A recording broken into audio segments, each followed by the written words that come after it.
E agora a gente vai falar de assuntos que impactam o Brasil lá fora. Os assuntos que impactam o mercado, o nosso agronegócio e a imagem do Brasil no mundo.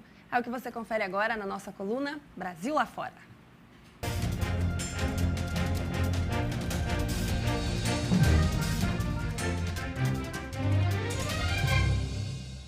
E olha aqui, ó, nós estamos já com o Alessandro Bianchi, ao vivo lá em Nova York. Alessandro, bom dia para você. Explica para a gente que local é esse diferente que você está hoje aí, né? Em que ponto de Nova York você está?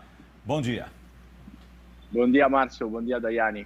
Estou no Hotel, temos evento com alguns fundos estrangeiros sobre investimento no Brasil. Estamos na parte de Midtown de Nova York.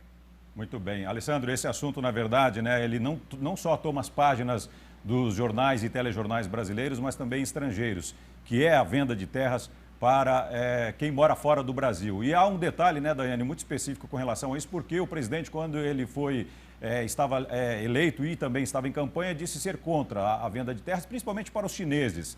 Já a ministra da Agricultura sempre se posicionou favorável.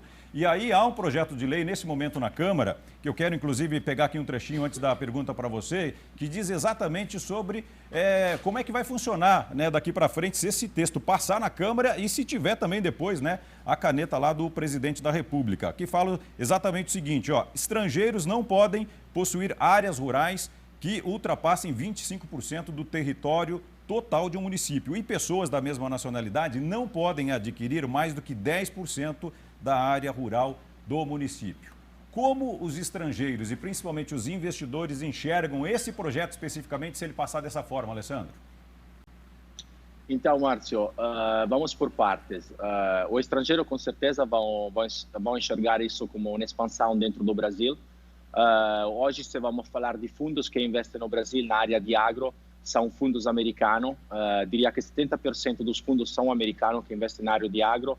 E a partir de quando Lula mudou a legislação, que tivemos a saída do estrangeiro, os fundos que fizeram parceria, joint venture com empresas brasileiras para poder adquirir terrenos no Brasil. Especialmente os fundos hoje têm foco em aquisição de fazenda na área de lavoura, especialmente produção de milho, soja e algodão.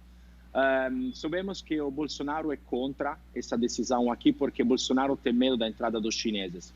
Ou seja, Bolsonaro não quer que abrindo terreno para estrangeiro, os fundos chineses venham no Brasil e arrematem terras brasileiras. Isso se vai ser liberado, né, vai trazer nos próximos 3, 4 anos, diria entre 50 e 100 bilhões de reais em capital estrangeiro para aquisição de terreno no Brasil. O que a gente tem que cuidar seria fazer um programa em fases, temos que ter um planejamento sobre, por exemplo, abertura de áreas rurais, investimentos em áreas perto do confim. O que seria a vantagem de poder entrar o estrangeiro no Brasil? De arrematar áreas, de trazer know-how estrangeiro e de trazer especialmente know-how tecnológico e desenvolver áreas que hoje não são desenvolvidas. O governo deveria trabalhar num plano nesse sentido.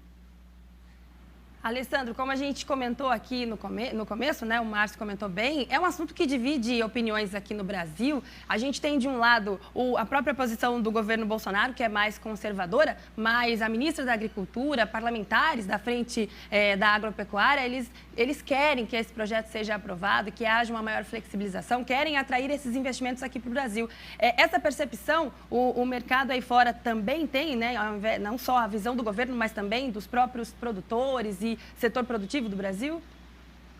Olha, sim, o meu banco, a gente vende terrenos para estrangeiro, então a gente vende muitos terrenos, muitas fazendas para americano e também se eles abrem esse decreto-lei que pode permitir estrangeiro investir no Brasil, o estrangeiro sempre precisa da parceria do brasileiro, porque o Brasil é um país muito burocrático, os processos do Brasil são diferentes, por exemplo, dos processos dos americanos, são diferentes, por exemplo, dos processos dos chineses, são diferentes dos processos do europeu. Então, também, na minha visão, eles também se abrem terreno para capital estrangeiro, entrada de capital estrangeiro no Brasil.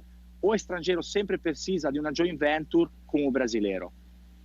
Muito bem, Alessandro. Muito obrigado. A gente já percebe aí que o vento em Nova York começa a atrapalhar um pouquinho, né? Aliás, qual é a sensação térmica? Fala pra gente aí.